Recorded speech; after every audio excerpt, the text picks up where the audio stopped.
There's this giant escapism all around us where we're looking for truth, right? And I would say, yeah, you should look for truth, but you should expect truth to be full of uncertainty. It should be full of light and dark. It should be full of contradiction, because that's the way the world works. So you can run away. You can run away from your own evil. You can run away from your own shadow, right? And you can just cast the radiant light of God on you, right? And disappear and become a bodhisattva. You can do that, right? But please just pay attention. Literature should always, by its very nature, be a warning. Every book should be, in some sense, a warning. Because of what I said before, because fiction is a way to chart really deranged landscapes, which are the ones that we inhabit. So there's always going to be a very dark heart to literature. So, and there's always the tragic appeal of searching for monsters and pointing them out. Spirituality, holy shit, is so much more dangerous. There are no guides.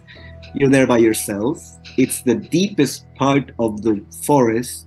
You will have to battle your own inner demons. You will have to see the totality. You will find black holes within yourself. You will find singularities. You will find all of the monsters that were, squirming underneath your bed when you were a kid. So I would say that even though we continuously have, as people and societies, to strive to make good choices, we also have to be completely aware that these separations between good and evil arise from our minds. And because that is so, we are in the hands of forces that are beyond ourselves. And that is a truth that we have forgotten. Dear all, my name is Grzegorz Jankowicz, and this is another episode of the series of conversations called The Nature of the Future, with writers, philosophers, sometimes historians and scientists. I talk about how what has happened in the past and what is happening now will affect our lives in the future. My guest today is Benjamínem Labatutem, a Chilean writer, author of 4 books, one of which, Un Verdor Terrible, was recently translated into Polish. It is a panorama of the 20th century, the century of the greatest scientific discoveries and the greatest destruction. We will talk about the destructive power of science. Hello, Benjamín. Hello, nice to be here. Thank you for accepting my invitation. Let me go straight to questions. Fiction based on facts, or better, on true events. This is how you described what you wrote. Why did you choose such a convention to show this dangerous power of science? Well, the truth is, I'm not interested in the dangers of science per se. I am actually fundamentally drawn to what is unknowable, the parts that science uncovers that we cannot comprehend, that we do not understand. Because in a way, science has this impulse to cast a light on everything and to give the world a human shape to things. However, it very often comes into contact with ideas and aspects of reality that defy everything that we hold to be true. And those moments, those singularities, are really what's at the base of the book that just came out in Poland. It's about the edges of science. And it's also about the moment in 20th century science when it became aware of its limitations. To me, that is a fundamental awakening moment where we are starting to come up to the limits of our mind, the limits of our comprehension. And to me, just the fact that these things are out there and exist, those things give a lot of meaning to our lives. It's something that we're lacking. We live right now, I feel like we live in a world where on the one hand, we don't understand a lot of the things that are happening, but on the other hand, it seems like all mystery has been eradicated. So in the book, I try to put my finger on what is truly mysterious still, things that it's not only that I don't understand them, is that nobody has ever understood them. At the end of your book, you write that in the chapters, the number of fictional elements is bigger and bigger. You start with one fictional element, and then this number is increased. However, you write about real people. Didn't you have any doubts about this way of telling these stories? Didn't you feel like you were crossing a certain ethical line? Of course, but that's what all fiction does. Fiction is, I think that the mistake is twofold. One is to me, anything that comes out of a writer is fiction. You can pretend, you can have like the desire to communicate the world as close to truth as you can. I don't have that desire. I think that fiction is a unique human tool developed to get at the truths that really arise from our mind, not just from objective reality. Those are the things that I'm fundamentally interested in. So what I do is that I follow reality as far as it will take me. And in some cases, it takes you all the way, right? In the first text, the things that I write about, the horrors of the Second World War, this kind of singularity of evil that Nazism represents, doesn't need a fictional element. However, the text had no real proper ending. And fiction also has rules, right? It's like, to me, it's like an altar in where you sacrifice facts and you sacrifice information, because you're doing a strange alchemy. You're trying to get at something that is deeper and stranger and weirder. So I think that on a personal level, we also live that way in each waking moment. I think people just don't pay attention. We are invaded by our own fictions. Perceptions is a gamble. It's a sort of statistical model of the world. However, we need to believe in it. We need to believe that we're interacting with the real world. But anybody who pays attention to the working of their mind, I'm a journalist also by training, so I know how much fiction there is already. What I would distinguish is between fictions that we all tend to agree with, agreed upon fictions, and sort of more personal fictions. But I felt no moral quandaries because I've always presented my work as what it is, as a fictional construct, and I use it in different ways in every chapter of that book. Fiction is used in a different way. It's not the same operation repeated. I think maybe that's what confuses people, because people are like, okay, as soon as they grab a book, they know what it is. And I'm trying to actually get people to have the same experience that the scientists that I'm writing about had, whereas you don't know what you're reading. You're in a sort of, and I've also heard like people complain about the fact that they have to Google, but I want them to Google. I want them to want to check the facts, because in the way the book is made, I know that the things that they desperately want not to be true, they're true. They will find them, right? I kind of embellish, distort things just to get people to perceive an object that is really beyond them, and it's beyond all of us. So, and fiction is a unique thing for that. You can shoot an arrow at the void with fiction. You cannot do that with science. You cannot do that with nonfiction. It is a way to point to what is mysterious and strange about the world. You mentioned that what interests you is the edge of science, or edges of science. I would like to ask you about the limits of cognition. Does science, in your opinion, reveal objective truth about reality, us, other phenomena, or does it show only as much as we can see, as much as we can absorb with our cognitive tools? I think it does both, because there are things that really are as close as we will ever get to objective reality. We don't need to question everything about the way the world is presented to us. Science, there is a lot, there is so much about the world that we can be pretty certain of, and that's wonderful. It's actually, our lives depend on it. You know, you need to know certain things about the world, and the world has, to my mind, a definite shape, right? But it also has other things to me that science, by its very definition, method, has to leave out. That's what I'm saying. Limits leave things out. There's no such thing as all-encompassing knowledge. So science is incredibly good at doing what it pretends to do, but it has to leave things out.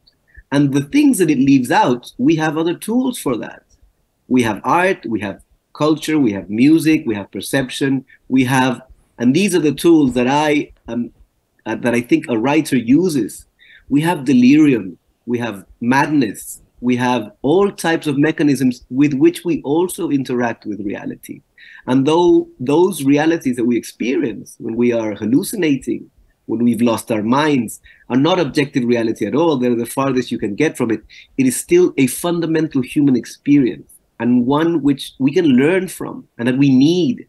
So to me, people tend to say, like, you know, left brain, right brain thinking. And I'm like, yes, sure, but there's a massive part of your head that is just outside of your head, you know? And it's in the minds of others, and it's in the minds of stories. The human phenomena is so much larger than people realize. So yes, science is the best way to deal with the part of reality that comes under scientific scrutiny. But we cannot, and this is something that I think has been happening, give up on all other modes of exploration, because you can be blinded by the light, right?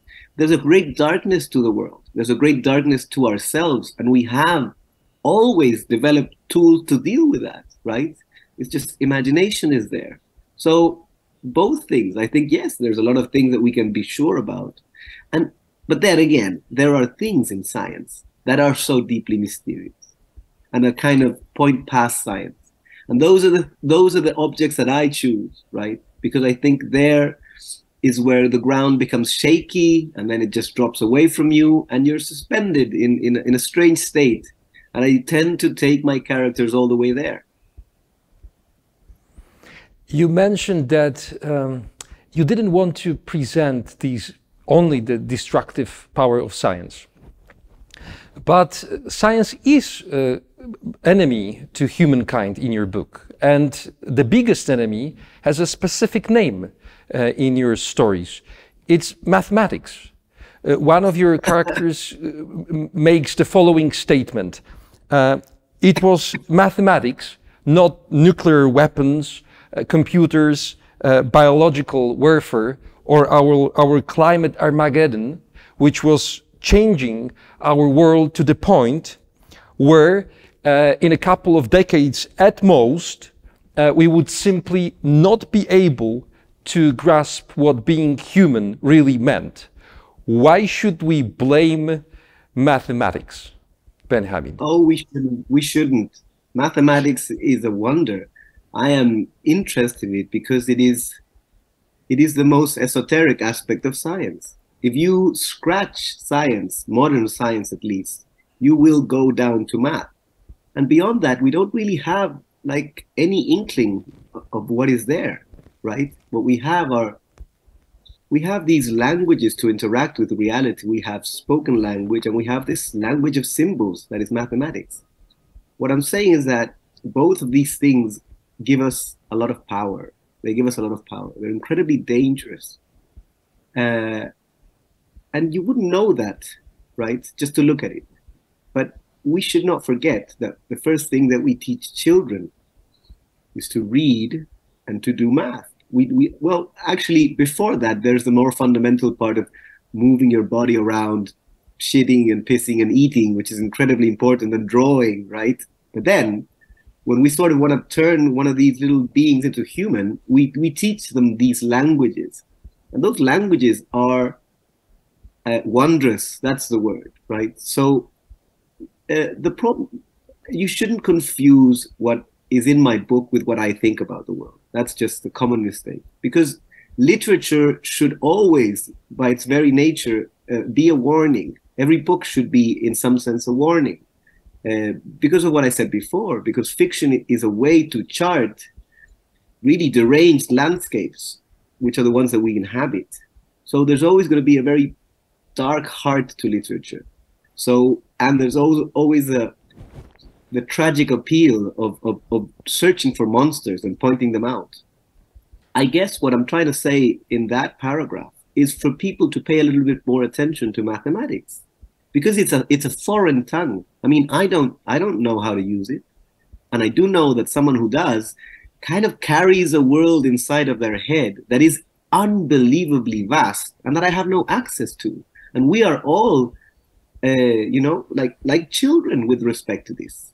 But it's behind everything. It's behind large language models. The things that people are losing their brain about are just mathematical weights. These things are creatures of math. These artificial intelligence are creatures of mathematics.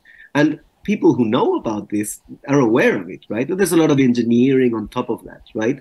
But because I'm always interested in what's at the base level, well, I say math and God are kind of the two things where we come closest to what human beings now have always considered to be the heart of reality. Logos, mathematics, and kind of, I don't know if you can go any deeper. I would love to. If somebody knows, just point me the way, I'll go there. This year we celebrated the 25th anniversary of Darren Aronofsky's film called P. I don't know if you know this movie. The main character, extremely talented mathematician Max Cohen, is looking for a code that governs the whole world, all processes of the world and in the world. The search for such a code has always inspired humanity. Do you think we are able to give up this search and devote ourselves to something else, something more important? And if yes, what would that be? What would be more important than the code governing the whole world? I love that movie very much. I remember I saw it when I was very young, and to me, I felt such completely identified with the protagonist. Your question is framed wrong, because we don't have to give up. We do both things at the same time. It's just that there's a primacy right now, because our very survival depends. We are as a species fully dependent on technology. We cannot live any other way. So that pact that we made very long ago, it cannot be broken. You know, people who want to give up the search really have to take into consideration how dependent we are on it. On the second, in another aspect, searching will always uncover things. Mystery just keeps getting bigger.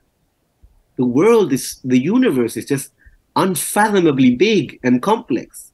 So, and we've gotten very close. I mean, quantum mechanics is, if you really think about it deeply, it's insanity that we understand so much about the world. It's crazy. It's beyond our wildest dreams. What we're doing, the light that we're shining, we're looking back to the beginning of the physical universe, right? I mean, these things are a wonder, but because we live, one of the rules, apparently, one of the inescapable rules of the universe is just duality. Duality is baked in. So what we do is that we dream of totality. We dream of an all-loving, all-powerful God. We dream of a single code that runs the universe, right?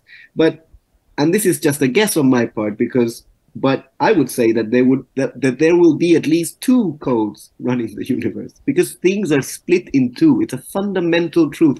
It's a truth that governs matter. It's a truth that governs our brains, our minds, our hearts. We are always striving for totality, integration, unity. It's a craving, because as physical creatures, we are torn apart. Things require light and darkness. They require polar opposites.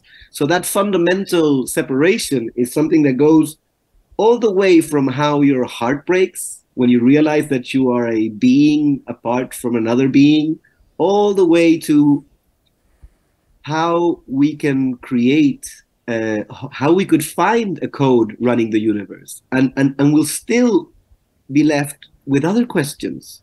And I don't know, John von Neumann said that it may be that in coming centuries or decades, humanity could well lose its current interest in science and technology and dedicate it to other things.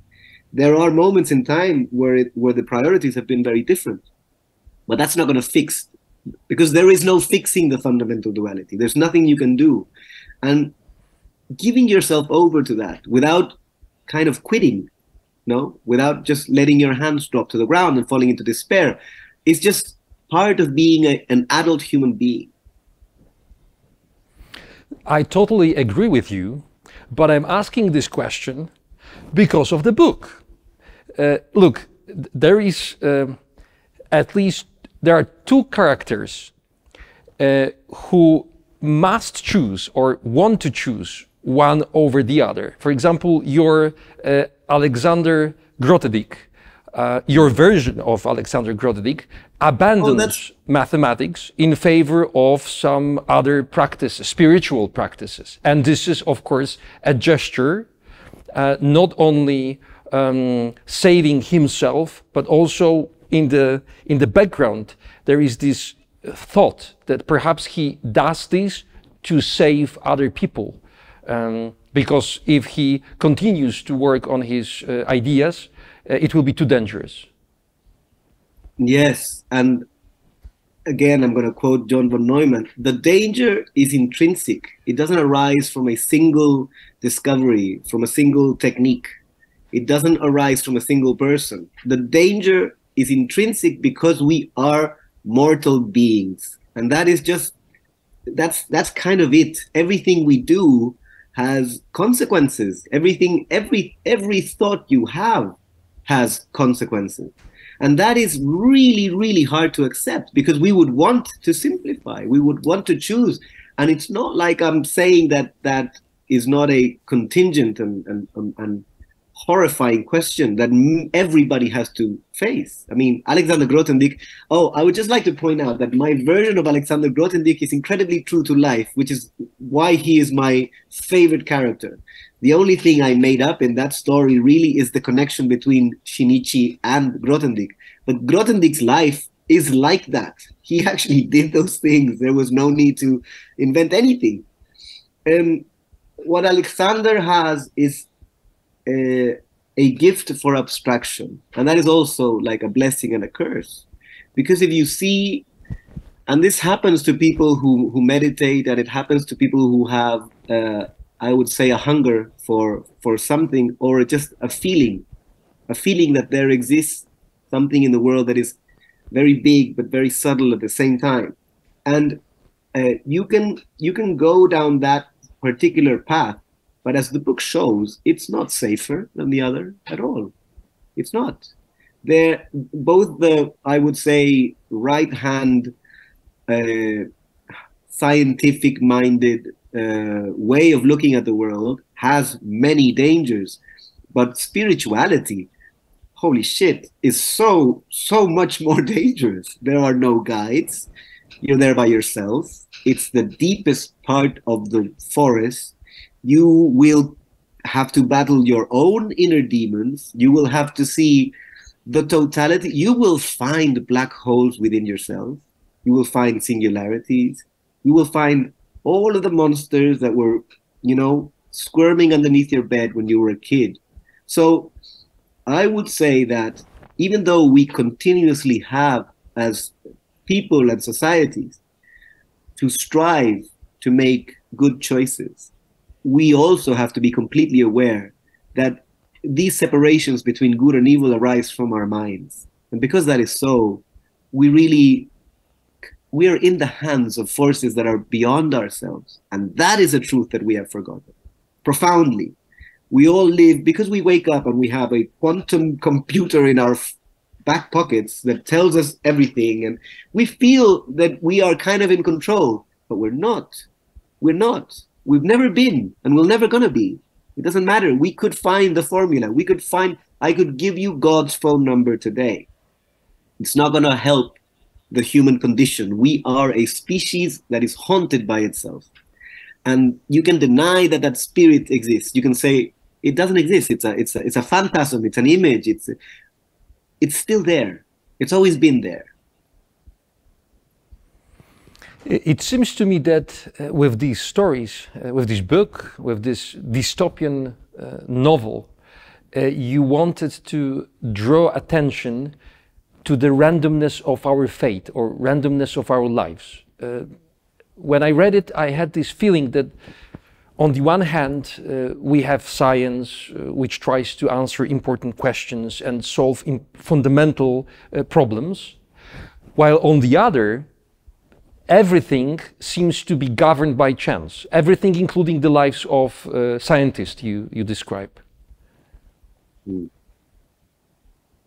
Randomness is something that we don't really have. We have kind of developed our minds to exclude randomness.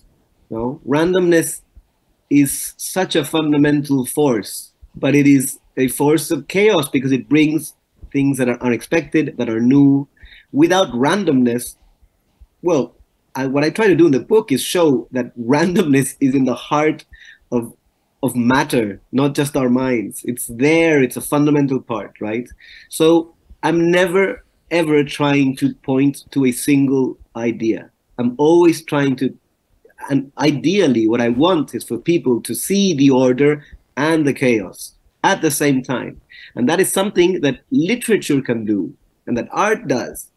But other people want certainties, right? And I don't want to give them that. The book is also about the uncertainty principle, but it's there in the name. It's uncertainty, and it's also a principle, which means that we at the same time discover a fundamental truth about the world, and that fundamental truth implies uncertainty, randomness. We know something about the world that is truly, truly unbelievable and wonderful, and yet at the same time it puts a limit to our knowledge.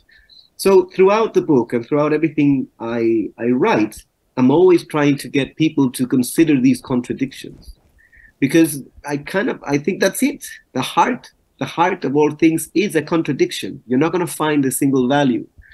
God has a backside. It's actually there. If you walk around, you will see it. Okay? It's part of. It's really something that there's no getting around, but that animates literature more than other arts, I believe, because in a book you can hold a contradiction.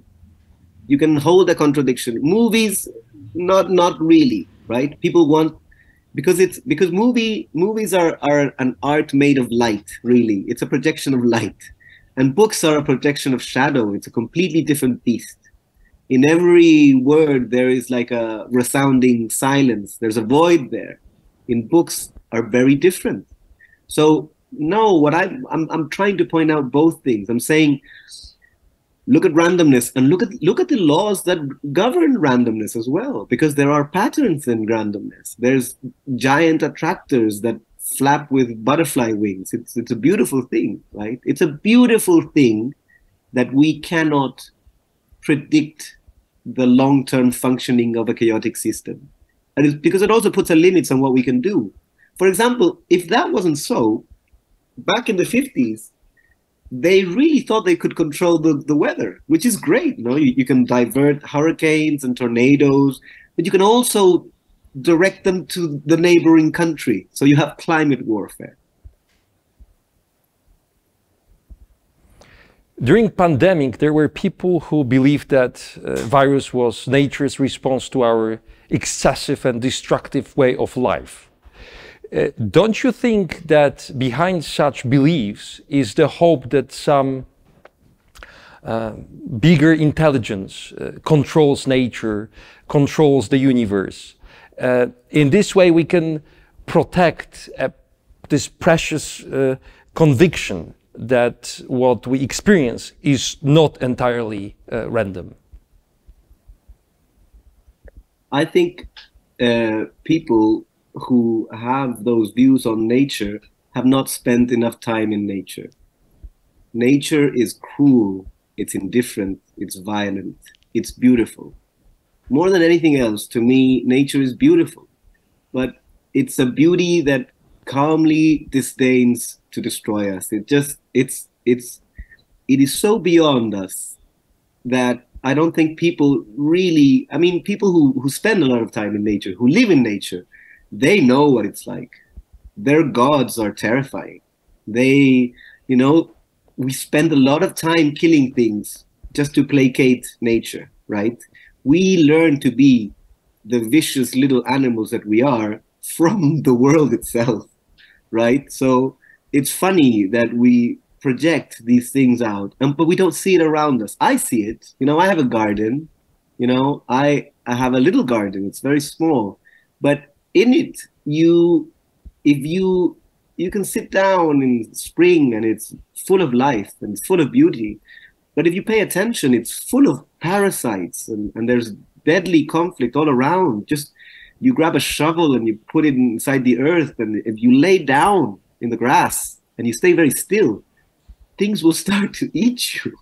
So I think these we're always looking for escapes. We look for escapes in nature. We look for escapes in God. We look for escapes in technology. Now there's this giant escapism all around us, where we're looking for truth, right?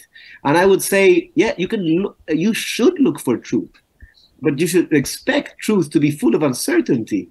It should be full of light and dark. It should be full of contradiction, because that's the way the world works. So you can run away. You can run away from your own evil. You can run away from your own shadow, right? And you can just cast the radiant light of God on you, right? And disappear and become a bodhisattva. You can do that, right? But please just pay attention. You know? Pay attention to the way the world works. Pay attention to what will happen to you if you die in the middle of nature. Pay attention to what will happen to you if you die in your apartment. Your dog that loves you, it's been studied what they do, even to the people they love. It's terrible, you know, they go for the face. It's horrific, actually. One of the protagonists of your book, you already mentioned this person, Mochizuki, first publishes the solution to a very difficult mathematical problem over the internet, and then removes the solution from the internet, claiming that certain knowledge must remain hidden forever because it could be too dangerous. What is your attitude towards hiding knowledge? It reminds me the case of certain Ettore Majorana, Italian physicist, who allegedly faked his suicide to avoid contributing to the development of the atomic bomb. Well, first of all, Shinichi Mochizuki is a working mathematician, and that is, that is fiction. Now, that's very important. He brought down the proof because of just, I think, criticism or to work on it. So people should be clear about it. Shinichi is a working mathematician doing mathematics now. So we shouldn't, what I'm talking about is fiction. What I wanted to point out is what you're saying. The role of hidden wisdom is fundamental, and it's something that we've lost and we have to get back. Because you know that the great truths about the world are so simple that they're embarrassing. They really are. That's why among, I would say, the traditions of awakening and enlightenment, a true master has many teachings. He has public teachings and he has private teachings. And that has two roles. On the one hand, if you're not ready for the truth, it will destroy you. It will destroy you. If you run towards the truth and you haven't prepared your reason, your spirit, if you haven't prepared for a long time, right? People think they can understand anything. People think they can live through anything. It's like certain drugs. You have to try the soft ones first, right? Because there's an aspect of truth that is fully destructive to the way that we perceive the world. It negates our categories, and not many people can handle that. I don't know what percentage. So there's that part. Then there's also a second aspect to true wisdom, is that it tends to be so simple that you hide it for a reason. It's like playing peekaboo with God. You have to hide it, because when you suddenly see it, it's always been there. It's right there. You are surrounded by, I would say, possibilities for sudden enlightenment. But the trick is that you hide it. You hide it. So when it finally, and you do all the training, and then when it's revealed to you, and you can see this in religions, you can see this in cults, right? Cults, they make up a story that makes no sense, and they hide it. And then, but people go through an entire transformation trying to get there. And there's like some masters that I would call tricksters. Their whole thing is to trick you. They're like, listen, it's like a child's game. It's like, go and find the face of God. And then you come back and you say, well, I saw it and it was my face. And they'll say, yeah, that's it. So there's never been a time in world history where all secret knowledge is out there. It's out there. It's hidden. I mean, it's not hidden, it's open. But what we have lost is the capacity to understand it, to see, because there's no esoteric tradition in gaining access to this insight. No, so I would say people should be reading Roberto Calasso, the Italian writer, right? He takes you on a trip from Greece to the Vedas to India, but it's out, and that's why great teachers like the Buddha and Christ, they tell stories. They tell stories, and you're supposed to be able to draw wisdom from the story. Wisdom is not a fact. It's not a data point. No, there's no encoding it. It's different. It's a fully lived phenomenon, and it takes work. So in my books, I kind of try to write these stories where to point towards this hidden knowledge. Just to say, yes, things should remain hidden, because we cannot live in a fully illuminated world, because we would lose our minds. You said that nature can kill us, can destroy us in all possible ways. But of course, it's obvious that we can destroy nature even faster with our science, with our technology. Every now and then we receive information that measuring stations have noted another record high temperature. Some people are terrified and called to action, but most of us are totally indifferent. Nothing happens, which probably means that statistics, data, does not work. They do not move us enough to push us for action. How do we present phenomena such as the climate crisis, for example, to get us to take some corrective actions? Well, first of all, I don't think anybody is indifferent. I think people are terrified. I think we're gradually, and I also have to say that I think we have to, first of all, cut ourselves some slack. We really reached like the limits of the world less than a generation ago, right? When I was growing up, and I would ride a motorcycle, like my mouth would be full of insects. Okay, the world was alive just a couple decades ago. So we're slowly becoming aware of this, and it's very difficult because we are not a global species. We don't live in the world. We live in a tiny part of it, right? So I don't think there is indifference. I think that there is a sense of what the hell can I do about it? Because nobody has that much control about the world. We think we do, right? It's very hard to steer in the right direction because we don't know what the right direction is. And this is, history has proven it once and again. It's like cigarettes used to be healthy, and plastic is a wonder. Plastic is a wondrous material with which we are killing the world. But it is just, I mean, think about it. Before plastic, you know, life was tough. It was difficult. It was very hard to imagine that in just a couple of decades, the entire world would be drowning in it, and we would have it inside our bodies. So we're always in the dark. We're always in the dark. We're always trying to make good decisions with a lack of knowledge. And to make life, we discovered fossil fuels.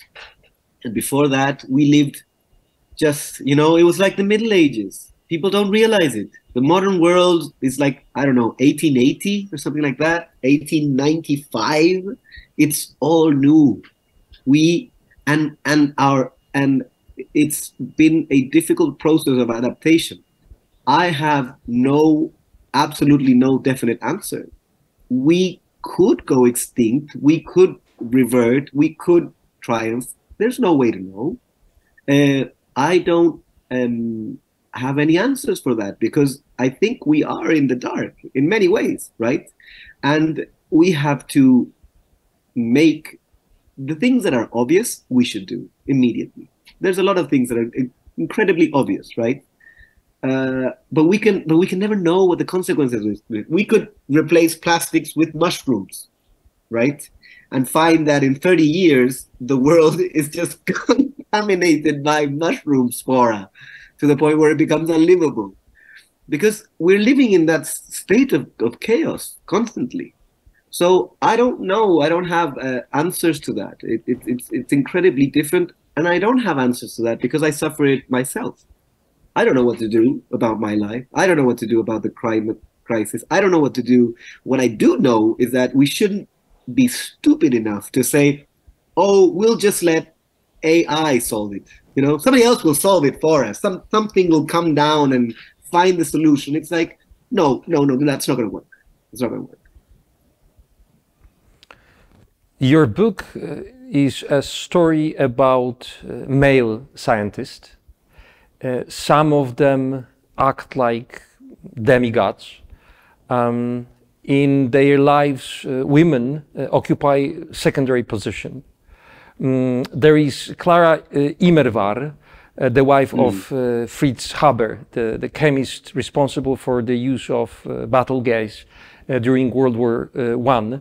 The chemist later awarded with Nobel Prize for some other discoveries. And Clara commits suicide, protesting in this way against her husband's action. Science has a gender, and this affects the way it has been developed. Don't you agree? I think science has, in the part of the world that I write about, and at the time that I write about, absolutely, there's no denying it. And changes in gender roles and opportunities that women have been occurring very slowly and in a very small part of the world, right? We tend to project outwards, right? And I write about these scientists, and it's very hard to find at that level of science, right? Women who have been granted space, like slowly people are realizing, like Emmy Noether, for example. is a mathematician who, we don't have relativity without her. We don't have modern physics really without her mathematics. And she could only teach in university because her male colleagues would say, teach my class, right? So all those things are very recent. However, I will say the same thing about women that I say about nature, right? I don't believe there is a fundamental moral difference between how women and men behave. It's fundamental. There are many differences, but I'm sure that those differences have a lot to do with power, right? I would say that harm and evil don't come out of gender or race, or skin color or whatever. It really comes out of power. It comes out of power. People with power have the possibility to do great evil. And if it were an Amazonian society where science was left in the charge only of women, I think I know enough about human nature not to project the values that we've been pushing on women, right? So you have to be gentle, and you have to be kind, and you have to be caring. It's very hard to speak about essences, right? I just don't believe in that. I think that things will always be complicated. I think there will always be great men, great women, evil men, evil women, always. I find it that we will undoubtedly earn a lot, right, by taking into consideration differences of perspective. There is a Lynn Ann Margulis, I think. It might be her name, I might be getting it wrong. But for example, she was the first scientist who postulated that lichens were a symbiotic being, that it wasn't a unity, right? And you could say that her being a woman had something to do with that, but I don't know. You'd have to ask her. Did this come out of your female soul, or was it just because you were interested in this, or did it come out from something else? But I think it's definitely a sign of progress. We just shouldn't oversimplify. Sure, I'm not about to simplify anything, but don't you think that science is also a social phenomena? So if at certain point of time the field of science gets open and it is possible for women to participate in this game of science, the structure of scientific development would be different, could be different. That something would change. Mm-hmm. Yeah, I know that it's changing now, but I'm asking about the period you were describing in your book. Oh, but I cannot project what that would be an exercise in what you're saying is that had there been women more involved in science, would the world have been, well, if you change the conditions for anything, it will have a different outcome. Is it going to be a better one? I don't know. I really don't know. Like, let's see, women are coming into science more and more. They're coming into power more and more. Well, let's see what, and let's see what happens, right? I mean, we shouldn't just, you cannot simply say, okay, we have excluded a certain group from science. If we include them, things will be better. I really hope so. I really hope so. But I don't know. Not. I will say this. Not in the fundamental sense that we were talking about before. Not in the fundamental sense, because if the head of the Manhattan Project had been a woman, and if you change the genders of all the characters in my book to female, right? They will still have to deal with the fundamental contradictions that science produces, that power implies. They'll still have to deal with that. Evil does not arise from gender. I'm interested why some of the scientists you describe were so eager to sign up for the army when war broke out. There are at least two characters that decide to join the army almost immediately. What is going on in the mind of an intelligent person? What is your guess? in the mind of an intelligent person that makes such a decision? Is there anything peculiar, or is it just simply ideological blindness, patriotic exaltation that we know from elsewhere? What do you think? I'm lucky. I don't need to guess, because there's plenty of testimony, right? Europe threw itself into war with unbounded optimism, because it was a time of optimism. We were going to conquer the world, govern science. We were going to become gods, much like people are saying that we're going to become gods now. You know? And people participate in things depending on their conditions. In the case of Karl Schwarzschild, he was incredibly he was Jewish, and he had to do a lot of work to be accepted. And part of that work was to be a patriot and to love Germany, right? There are many times I think the biggest mistake we make, and this goes back to the question you asked me before, is to look at the past with the eyes of the present. It doesn't show you anything. It doesn't show you anything. You have to understand the conditions in which they were living back then. And also, we should never overestimate the importance of intelligence. Intelligent people do the stupidest imaginable things. Anybody who knows, I know a lot of people who are incredibly smart. I wouldn't say that they're wise or gifted in any respect and they live their lives with virtue. No, it's not like that. It doesn't save you from anything. It doesn't save you from yourself. It doesn't save you from I, myself, and you are not immune to the cultural influences around you. We're looking at the world. Really, we tend to think with the ideas of others, and we are so determined that we're almost fully blinded. What I like about books is that they always present a different world. They always present a different mind. You're always getting the chance to see that, hey, things weren't like that back then. So I should at least examine my current values to see that I am not at the pinnacle of development. I am not the highest form of virtue. It's not like that. We're always fundamentally flawed, and we will always be determined by current political things, ideas, right? And that's why I tend to have strong reactions against, well, like you said, ideology, right? It's like, yeah, ideology is necessary, we all have it, but just don't fall prey to it to the point where you don't question your own ideas, your own views of the world. There is a very disturbing image in your book, the highest stage of intellectual development that precedes total decline.